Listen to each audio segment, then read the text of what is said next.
Bem-vinda, bem-vindo. No momento, irei iniciar a leitura de mais uma parte do livro Uma Mulher Segundo o Coração de Deus, escrito por Elizabeth George. Um coração que serve. Far-lhe-ei uma auxiliadora. Era um dia brilhante de outono na Universidade de Oklahoma. Enquanto corria para minha primeira aula depois do almoço, eu o vi novamente. Ele estava sorrindo quando apareceu no meu caminho. Todas as segundas, quartas e sextas-feiras, parecia que os nossos caminhos se cruzavam quando ele também corria para a aula. Seu nome, Jim George. Eu ainda não o conhecia, mas parecia extremamente agradável. Ele era atraente e gostei muito do seu sorriso. Bem, evidentemente, ele também me notou, porque logo um amigo que tínhamos em comum marcou um encontro entre nós. Isto foi em novembro de 1964. No Dia dos Namorados, estávamos noivos e nosso casamento aconteceu no primeiro final de semana em que não tínhamos aula, 1º de junho de 1965. Isso foi há 31 anos, eu gostaria de poder dizer. Isso foi há 31 felizes e maravilhosos anos, mas eu não posso.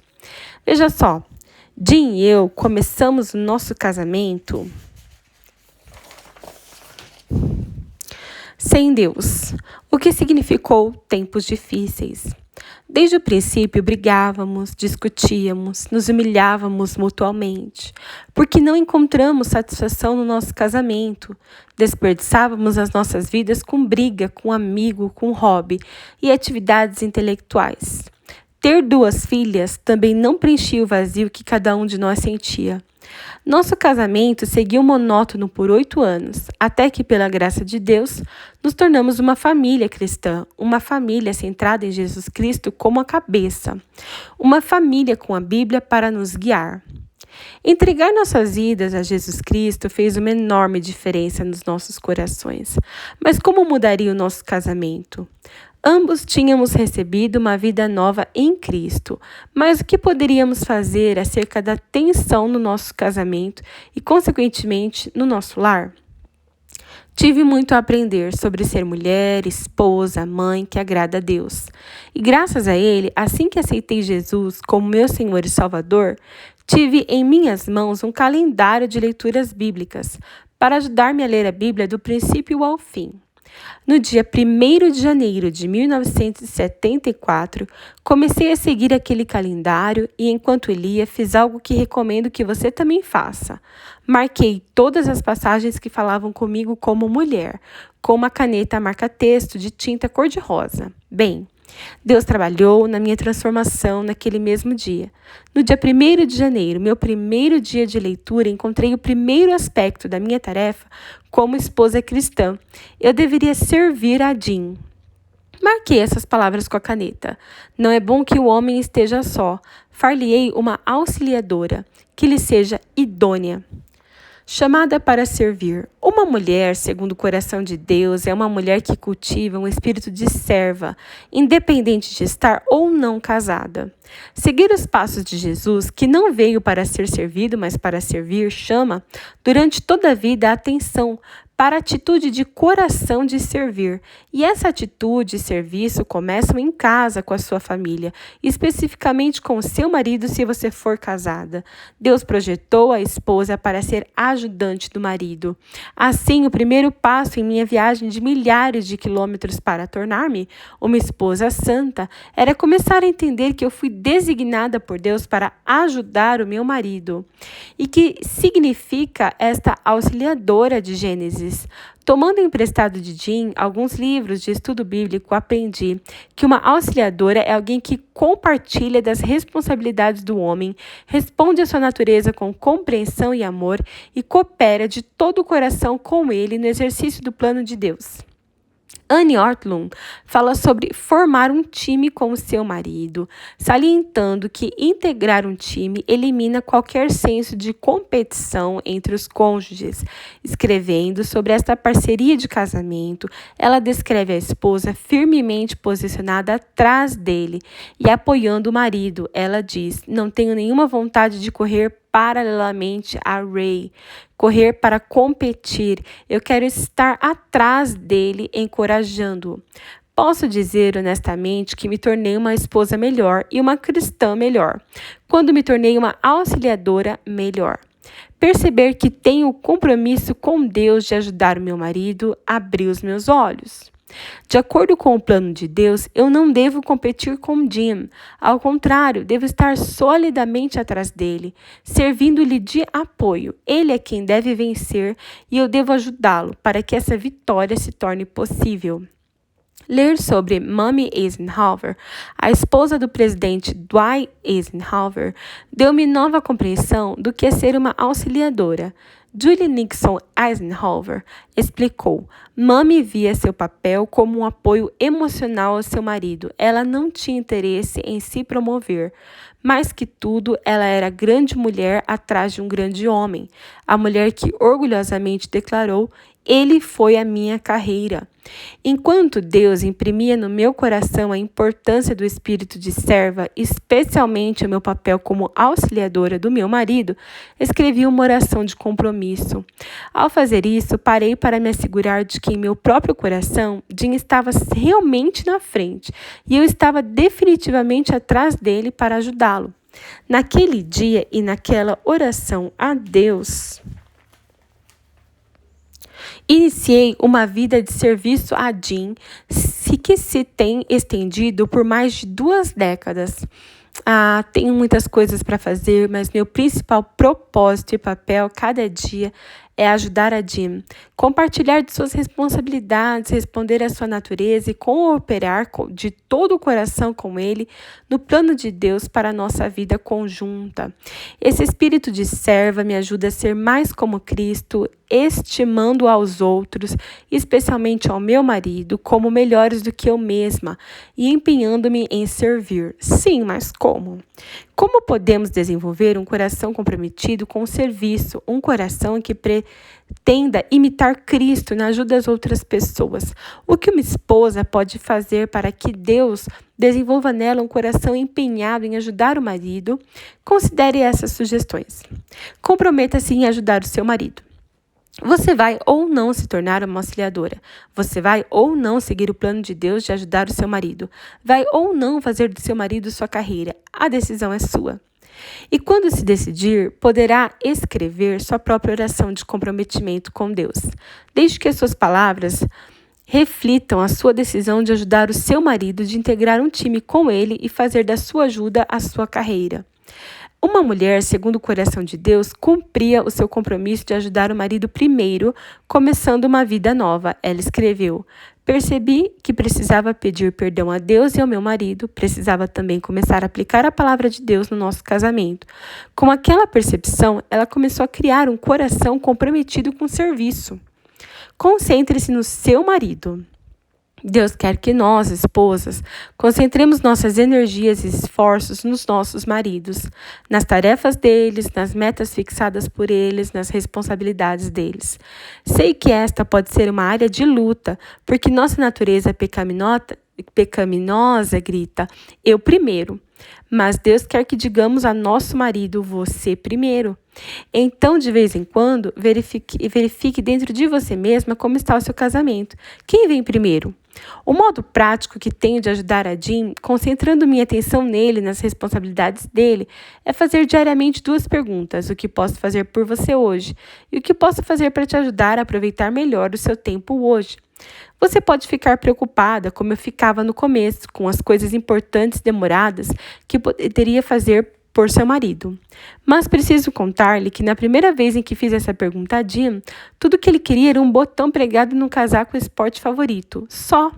E não era problema nenhum para mim colocar linha na agulha e fazer de Jim meu número 1, minha prioridade humana, pregando um pequeno botão. Entretanto, às vezes, os pedidos são maiores.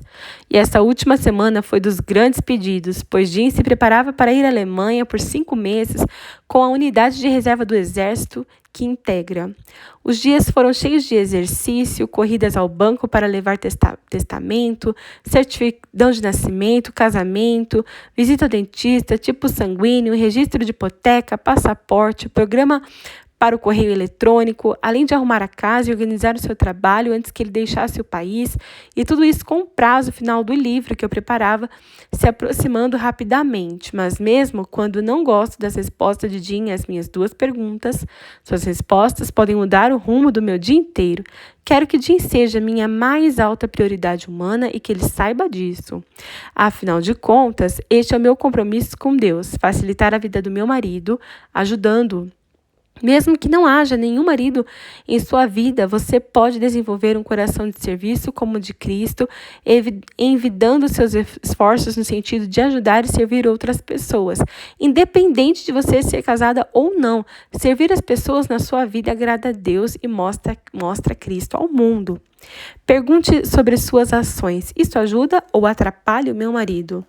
Deixe-me dar um exemplo simples. O chefe do seu marido pede que ele faça uma viagem de negócios e você se mostra desagradada e passa a aborrecê-lo porque ele precisa ir. Isso ajuda ou atrapalha o seu marido?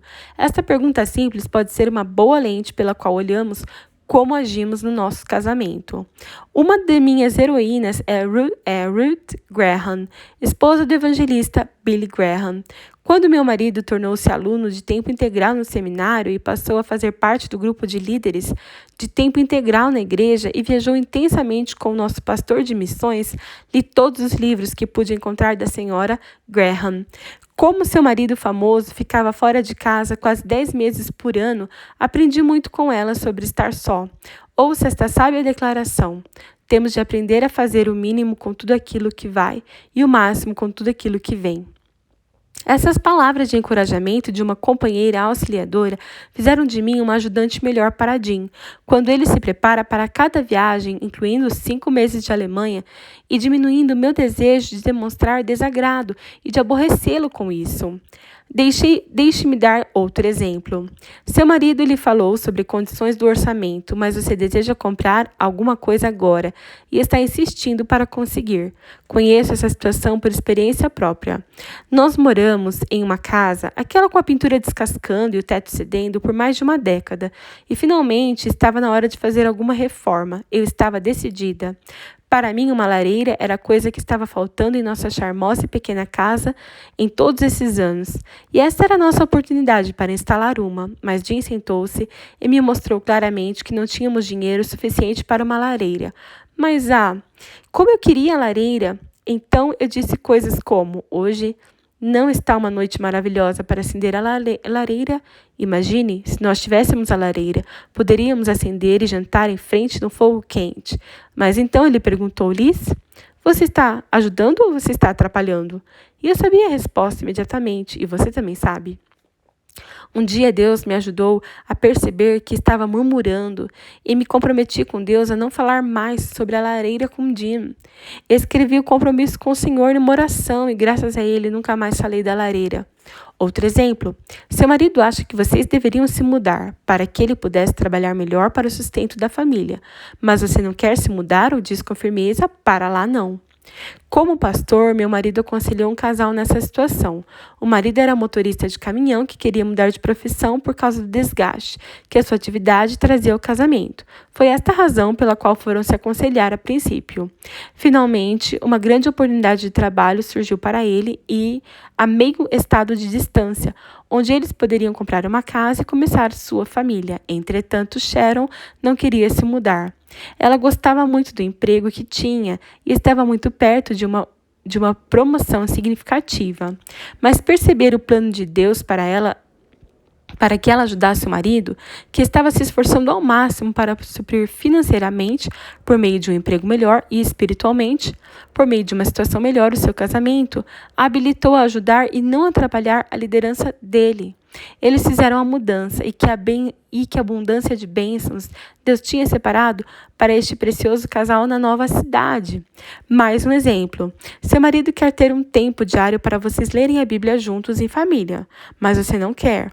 Ou não quer estudar o tema que ele escolheu, ou você nunca consegue acordar cedo o suficiente para aprontar o café da manhã em tempo de terem um momento de devoção familiar. Na maioria das famílias, a esposa é normalmente responsável pelo horário da casa pela manhã. E porque ela controla o horário, tem a habilidade de fazer o tempo de adoração familiar acontecer ou não acontecer. Se o seu coração está comprometido com servir, ela tem o poder de ajudar seu marido a alcançar o objetivo e outro qualquer.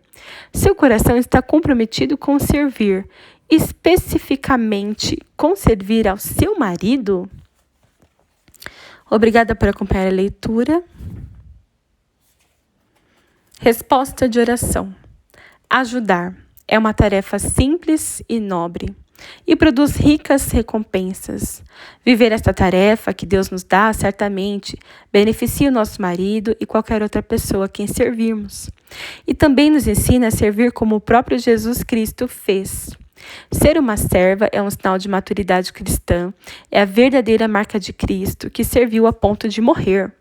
Então, como você se classifica como auxiliadora no seu casamento? Você se vê como integrante de um time, livre de qualquer ação, pensamento ou desejo competitivo? Seu marido é a sua principal carreira? Ajudar o seu marido é a sua principal preocupação do seu coração? É o destino maior da sua energia? Você já se comprometeu a levar a sua vida e o seu coração a seguirem o plano de Deus para você, o plano de ajudar e não de atrapalhar o seu marido? Conforme você e eu promovemos o bem-estar de nosso marido e de outras pessoas que Deus coloca em nossa vida, nosso serviço glorifica a Deus. Agora sim, obrigada por acompanhar a leitura de mais uma parte do livro Uma Mulher Segundo o Coração de Deus, escrito pela Elizabeth George.